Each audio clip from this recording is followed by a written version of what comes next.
Good morning, students. Now we are going to learn about Unit 2 Water. Introduction.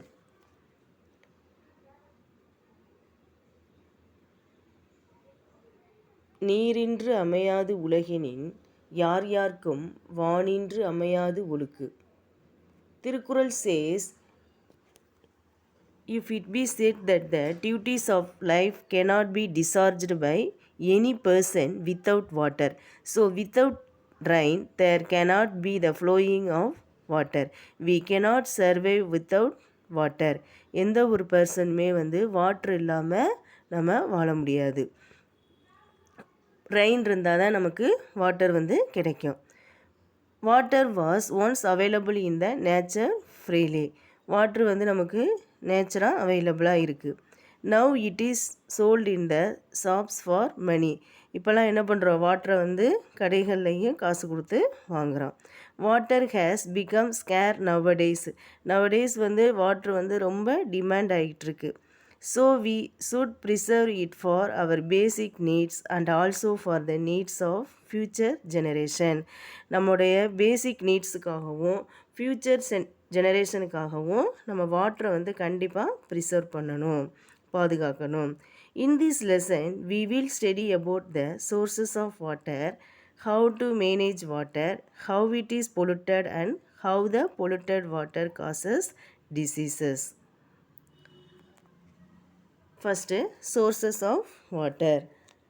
Water is the most abundant substance on the earth. It fills the seas, rivers and lakes. Water covers more than 2/3 of the earth's surface. It also exists as snow and ice on mountains. In the atmosphere, water is present in the huge quantities as vapor and clouds. அதாவது water நம்ம எர்த்தில் அதிகமாக இருக்கக்கூடிய ஒரு substance. இது எப்படி fill ஆகிருக்கு நம்ம எர்த்துலனா, cheese, reverse, லேக்கு, இது மூலமாக வாட்ரு ஃபில் ஆகிருக்கு. அது மட்டும் இல்லாமல் ஸ்னோ, மவுண்டெயினில் ஐஸாகவும் வாட்ரு நமக்கு இருக்குது. The following are the sources of வாட்டர்னு பார்த்தோம் அப்படின்னா, first one river water and lake water. Second sea water. Third one well water. Fourth one spring water. Fifth one underground water. First one river water and lake water. River is a channel through which fresh water flows. The origin of river is usually hills or mountains. It flows towards lakes, sea and ocean. Lake is an area filled with water. ரிவரோட origin hills or மவுண்டெயின்லேருந்து தான் வருது river water. இப்போ lake ஏரியாவை தான் அதாவது lake is an area filled with water. ஒரு area ஃபில்லாக இருக்கிறது தான், வாட்ரு ஃபுல்லாக ஒரு ஏரியா ஃபில்லாக இருக்கிறது தான் லேக்குன்னு சொல்கிறோம். இப்போ manmade lakes created when dam is filled on a river is called reservoir. அப்போ ஒரு மேனால் மேன்மேடு ஒரு டேமை ஃபில்ட் பண்ணியிருக்காங்க அப்படின்னா அதுதான் ரிசர்வாயர் அப்படின்னு சொல்லுவாங்க. அப்போ small areas filled with water are called pond. Small ஏரியாவில் வாட்ரு ஃபில் ஆகிருந்தால் அதை பாண்டுன்னு சொல்கிறோம். இப்போ river, streams, ground water, rainfall, melting snows or a combination of these are the sources of water in lakes, reservoir and ponds. As less amount of salt is dissolved in it, it is suitable for drinking and irrigation. Less amount of salt dissolve ஆகிருந்துச்சு அப்படின்னா அது நம்ம ட்ரிங்கிங்க்கும் இரிகேஷனுக்கு use பண்ணலாம். Next sea water. Sea water has salinity of approximately 3.5% or 35 parts per thousand. This means that every 1000 ml of seawater contains 35 grams of salt, sodium chloride dissolved in it. இப்போ sea water அப்படின்னாவே உங்களுக்கு தெரியும், சாலினிட்டி அப்படின்னா உப்புத்தன்மை, உப்பு அதிகமாக இருக்கும். sea வாட்டரில் salt அதிகமாக இருக்கும். இப்போ 1000 பார் வாட்டரில் 35 பார்ட்ஸ் சால்ட் இருக்கும் அப்படின்னு சொல்கிறாங்க. 1000 ml வாட்டர் எடுத்துக்கிட்டோம்னா அதில் 35 grams ஆஃப் சால்ட் வந்து இருக்கும் சீ வாட்டரில் அப்படின்னு சொல்கிறாங்க. Due to the presence of more amount of salt sea water is called saline water. அதனால தான் சீ வாட்டரை வந்து சலைன் வாட்டர் அப்படின்னு சொல்லுவாங்க. It is not suitable for irrigation as well as drinking. நம்ம சீ வாட்டரை வந்து ட்ரிங்க் பண்ண முடியுமா? அப்போ வந்து ட்ரிங்கிங்க்கும் இரிகேஷனுக்கும் வந்து சீ வாட்டர் வந்து சூட்டபுளாக இருக்காது. Next underground water. During rainfall part of the rain water gets absorbed in the soil. இப்போ ரெயின் வரும்போது, மழை பெய்யும்போது என்ன பண்ணும், சாயில் வந்து அந்த வாட்டர் ஃபுல்லாக அப்சார்ப் பண்ணிக்கும். It flows through various layers of the soil till it reaches hard rock where it gets accumulated to form reservoir. அப்போ நம்ம சாயில்குள்ளே வந்து வேரியஸ் லேயர்ஸ் இருக்கிறதுனால அது அந்த ராக்குக்குள்ளே போகும்போது வாட்ரு வந்து அங்கே ஒரு ரிசர்வாயர் வந்து கேதர் பண்ணுது. அந்த ரிசர்வாயருக்கு பேர் தான் வந்து அண்டர் கிரவுண்ட் வாட்டர்னு சொல்கிறோம். This reservoir of water is the underground water. This water may contain soluble salts of calcium and magnesium. Underground water is made available for human use either as well water or spring water. இந்த under ground water வந்து நம்ம ஹியூமனுக்கு வந்து well வாட்டராகவும் spring வாட்டராகவும் use ஆகுது. Well water. When the earth's surface is dug deep, water reservoirs are found above the rock. The depth of a well varies from place to place. Well water contains soluble impurities depending upon the nature of the soil. இப்போ earth surface வந்து நம்ம டீப்பாக வந்து தோண்டிக்கிட்டே போனோம் அப்படின்னா அந்த reservoir தான் வந்து அந்த ராக்குக்கு மேலே வாட்ரு வரும். அதான் வந்து வெல் வாட்ரு அப்படின்னு சொல்லுவாங்க. இந்த வெல் வந்து ஒவ்வொரு இடத்துக்கும் மாறுபடும். அதோட டெப்த்து ஆழம் வந்து பிளேஸ் டு பிளேஸ் வந்து வேரி ஆகும். இப்போ இந்த வெல் வாட்டரில் வந்து சாலிபிள் இம்ப்யூரிட்டிஸ் வந்து நேச்சராகவே வந்து ரொம்ப கம்மியாக தான் இருக்கும் அப்படின்னு சொல்கிறாங்க. ஓகேவா? இப்போ டூ யூ நோ பாருங்கள். Underground water is free from suspended impurities because it is filtered by nature as it passes through several layers of the soil. இப்போ அண்டர் கிரவுண்ட் வாட்ரு வந்து சஸ்பெண்டட் இம்ப்யூரிட்டிஸ்னால், அதாவது இம்ப்யூரிட்டிஸ் வந்து ரொம்ப இருக்காது, கிளியராக இருக்கும். பிகாஸ் ஏன் அப்படின்னா நம்ம அண்டர் கிரவுண்டு வந்து சாயிலில் வந்து லேயர்ஸ் அதிகமாக இருக்கிறதுனால, செவரல் லேயர்ஸ் இருக்கிறதுனால அது வந்து அண்டர் கிரவுண்டில் உள்ள வாட்ரு வந்து ஃபில்டர் ஆகி தான் கிளியராக இருக்கும் அப்படின்னு சொல்கிறாங்க. எந்த இம்ப்யூரிட்டிஸும் அதில் இருக்காது, அண்டர் கிரவுண்ட் வாட்ரு வந்து கிளியராக இருக்கும் அப்படின்னு சொல்கிறாங்க. ஓகேவா? Next, spring water. Sometimes the accumulated underground water applies pressure on the rocks and comes out of the earth's surface in the form of a spring from any available opening. This water is called spring water. Spring water usually contains dissolved salts and minerals, but it is free from suspended impurities. இப்போ spring வாட்டரும் வந்து under ground வாட்டரில் வந்து சாயிலில் வந்து அதிக layers இருக்கிறதுனால உள்ள ராக்கு வரைக்கும் போகிற அந்த வாட்ரு வந்து ஸ்ப்ரிங் வாட்டர்னு சொல்கிறோம்.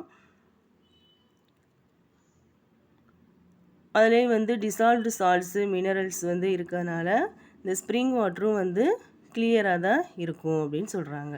ஓகேவா? Next water cycle. Continuous movement of water from the earth to the atmosphere and back to the earth is known as water cycle or hydrologic cycle. Water cycle consists of the following 4 stages. அதாவது earth to அட்மாஸ்பியருக்கும் அட்மாஸ்பியர்லேருந்து எர்த்துக்கும் நடக்கிற ஒரு மூமெண்ட்டை தான் வந்து water cycle R hydrologic cycle அப்படின்னு சொல்கிறாங்க. இந்த water சைக்கிளில் வந்து 4 ஸ்டேஜஸ் இருக்குது. ஃபஸ்ட்டு வந்து evaporation. The process in which water is changed into water vapor by the heat of the sun is called evaporation. It takes place on the surface of river, ocean, lakes and ponds. Plants also release water by transpiration. இப்போ river, ocean, லேக்கு இதில் இருக்க வாட்டர்லாம் வந்து சன்னோட ஹீட்டால் evaporate ஆகி மேலே அட்மாஸ்பியருக்கு வந்து water வேப்பராக போயிடுது. அதே மாதிரி பிளான்ட்டும் வந்து டிரான்ஸ்பிரேஷன் மூலமாக வாட்டரை வந்து ரிலீஸ் பண்ணுது. அதுவும் வந்து வாட்ரு வேப்பராக எவாப்ரேஷனாக அட்மாஸ்பியருக்கு போயிடுது. நெக்ஸ்ட்டு பாருங்கள், condensation. The process in which water is converted into water on cooling is called condensation. Water vapor in the atmosphere being lighter rises up and cools down. It further condenses to form tiny water droplets. இப்போ condensation அப்படின்னா இந்த பிக்சரில் பாருங்கள், ocean, stream, river இதில் இருக்க வாட்டர்லாம் வந்து சன்னோட ஹீட்னால் evaporate ஆகி மேலே அட்மாஸ்பியருக்கு போகுது. அங்கே மேலே கண்டென்சேஷன் வாட்ரு வேப்பராக மேலே வந்து அட்மாஸ்பியரில் இருக்குது. அந்த வாட்ரு வேப்பராக இருக்கிறப்ப அட்மாஸ்பியரில் வந்து அது ரொம்ப லைட்டாக இருக்கும். மேலே போக போக அது வந்து கூலிங் ஆகும்போது, கூலிங் ஏர் வந்து அது மேலே படும்போது அது கண்டென்ஸ் ஆகி சின்ன சின்ன டைனி வாட்டர் ட்ராப்லெட்ஸாக வந்து திரும்ப எர்த்துக்கே அது வரும். இதான் வந்து கண்டென்சேஷன் ப்ராசஸ். ஓகேவா? அந்த பிக்சரை பாருங்கள்.